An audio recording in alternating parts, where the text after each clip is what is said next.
एक घना जंगल था जहाँ एक खतरनाक शेर रहता था।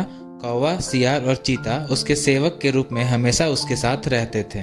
शेर रोज शिकार करके भोजन करता और ये तीनों उस बचे हुए शिकार से अपना पेट भरते थे। एक दिन उस जंगल में एक ऊंट आ गया जो अपने साथियों से बिछड़ गया था। शेर ने कभी ऊंट नहीं देखा था। कौवे ने शेर को बताया कि यह ऊंट है और यह जंगल में नहीं रहता।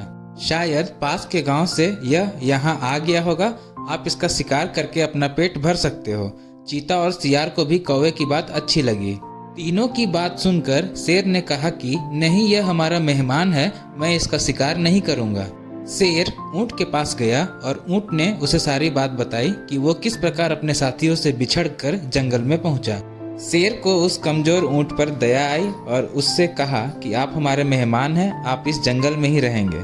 कौवा, चीता और सियार इस बात को सुनकर मन ही मन ऊंट को कोसने लगे।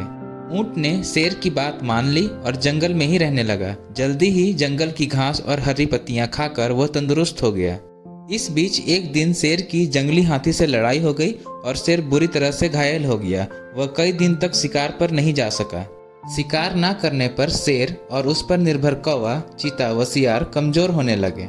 जब कई दिनों तक उन्हें कुछ भी खाने को नहीं मिला तो सियार ने शेर से कहा कि महाराज, आप बहुत कमजोर हो गए हैं और अगर आपने शिकार नहीं किया तो हालत और ज़्यादा खराब हो सकती है। इस पर शेर ने कहा कि मैं इतना कमज़ोर हो गया हूँ कि अब कहीं भी जाकर शिकार नहीं कर सकता। अगर तुम लोग किसी जानवर को यहाँ लेकर आओ तो उसका शिकार करके मैं अपना और तुम तीनों का पेट भर सकता हूँ। इतना सुनते ही सियार ने तपाक से कहा कि महाराज, अगर आप चाहें तो हम ऊँट को यहाँ लेकर आ सकते हैं, आप उसका शिकार कर लीजिए। शेर को यह सुनकर गुस्सा आ गया और बोला कि वह हमारा मेहमान है, उसका शिकार मैं कभी नहीं करूँगा। सियार ने पूछा कि महाराज, अगर वो स्वयं आपके सामने खुद को समर्पित कर दे तो? शेर ने कहा, तब तो मैं उसे खा सकता हूँ। फिर सियार ने कौवे और चीते के साथ मिलकर एक योजना बनाई और ऊँट के पास जाकर बोलने लगा कि हमारे महाराज बहुत कमज़ोर हो गए हैं, उन्होंने कितने दिनों से कुछ नहीं खाया है। अगर महाराज हमें भी खाना चाहें तो मैं खुद को उनके सामने समर्पित कर दूंगा। सियार की बात सुनकर कौवा, चीता और ऊँट भी बोलने लगे कि मैं भी महाराज का भोजन बनने के लिए तैयार हूँ।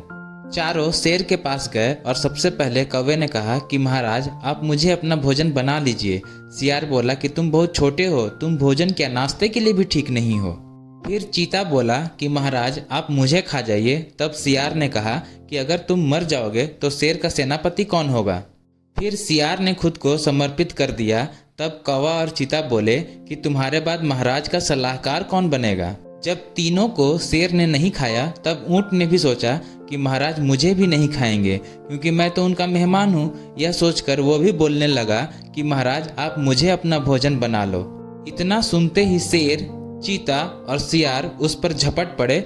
इससे पहले कि ऊँट कुछ समझ पाता, उसके प्राण शरीर से निकल चुके थे और चारों उसे अपना भोजन बना चुके थे। कहानी से सीख। इस कहानी से हमें यह सीख मिलती है कि हमें बिना सोचे किसी की बातों में नहीं आना चाहिए।